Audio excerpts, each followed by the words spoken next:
Hello, and welcome once again to, I guess, what we're going to be calling the Alone Season 7 weekly update, if you will, where I guess we'll just do like a little recap of the week's episode instead of sitting around the office like we used to do and share our thoughts and talk about the episode, and we just can't really do that right now, so we'll try doing it this way unless we come up with something better. So let's get right on into it. We all watched the first episode, hopefully. And as I said to you guys in the email that I sent around earlier today, Season 7 brought us back to the Arctic environment that they used in Season 6. And like I mentioned in my email, we were instantly reminded of what a harsh and unforgiving environment this location really is. Not for the contestants, though.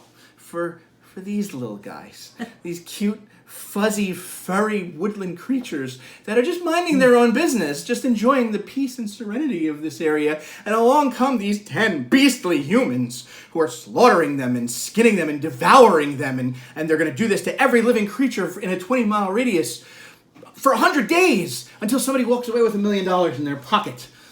It's just difficult to watch at times. So I'm going to make my second prediction right now, actually. I made my first prediction in the last video, which you recall. I did say that I think Joel is going to win the whole thing. That was my first prediction. My second prediction is this. Based on what we have now seen and been reminded of from the last season, I think that Dave O'Brien will probably quit watching this show more around the midway part if all the animal carnage persists. And I can't say I blame him. It's difficult to watch. I definitely had to look away during the porcupine scene.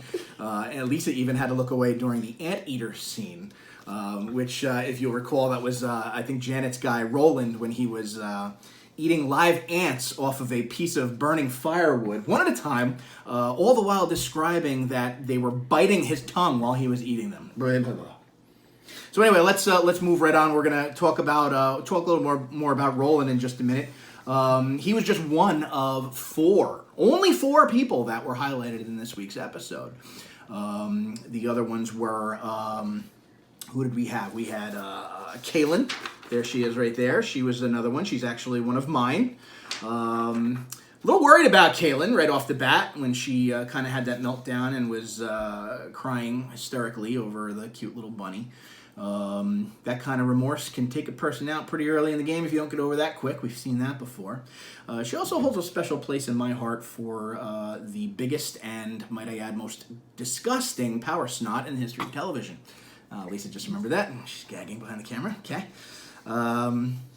But anyway, next we go to Joe, the Colin Farrell lookalike. He is, I think, Linda's, right? Joe, very strong right off the bat. He actually started out really strong, tried to chase down a bear on foot. Bless his heart for that. I do have one concern about him, though, and that is the fact that if you read the bios for these guys, he's the only one out of all 10 contestants, he's the only one who did not bring a bow and arrow. The only one. That's a little concerning to me, considering in the first 10 days, we have not seen him fish. And I don't know if his strategy of throwing rocks at squirrels and trees is going to have a long-term payoff. So more to come from Joe, although I do like him. Then that brings us back to our buddy Roland. I want to say something about Roland. I have a prediction about him, actually. I'm going to make now my third prediction. If you guys watched the very end of the episode where they were talking to the people over like the webcams, which I think is pretty cool. It's something new that they're doing this season, which I think is really, really neat. But if you looked at him and read his body language during that video at the end, he did not look happy. He looked kind of really annoyed, almost like he didn't want to be on during in that interview. And that could just be his personality, but I'm going to make my prediction. I'm going to say this. I think Roland is going to be pulled out of the competition at some point for something that's going to really upset him. So there's my third prediction. We're going to talk a little bit more about predictions in a minute, but let's move right on to our last person who was highlighted in this episode, Sean, a.k.a. Hot Tub Boy. The guy who decided that $1 million just probably isn't worth rubbing two sticks together to make fire every day. So, yep, unfortunately, Sean bit the big one in the first episode. So, Gabby, what do we say to the people who are no longer on the show? Na, hey, goodbye! Sorry, Sean, and that was Brett. So, Brett, I apologize, but Brett has had his first contestant be eliminated. I did send around the stat sheet today. I will actually put it up on the screen right now so you guys can take a look at it again. So, everybody is in fairly decent shape. I have given a score of A to the 3 people who did not leave on the first episode. And Sean, of course, unfortunately, has been eliminated. So enjoy that while you can. And before we get to next week. Now, the last thing I want to talk about real quick is predictions. I really like Dave's idea. Dave made a suggestion that we should make some sort of predictions. And I kind of think I want to run with that. So I don't know what we can do with it. Maybe we can try to brainstorm and come up with some sort of an extra prize or something to see who made the most predictions that actually came true. But again, I now have 3 predictions. I will also throw them up on the screen, and I will start emailing my predictions out each week with the stat sheet. And I would encourage you guys to do the same. Make some predictions. Send them to me.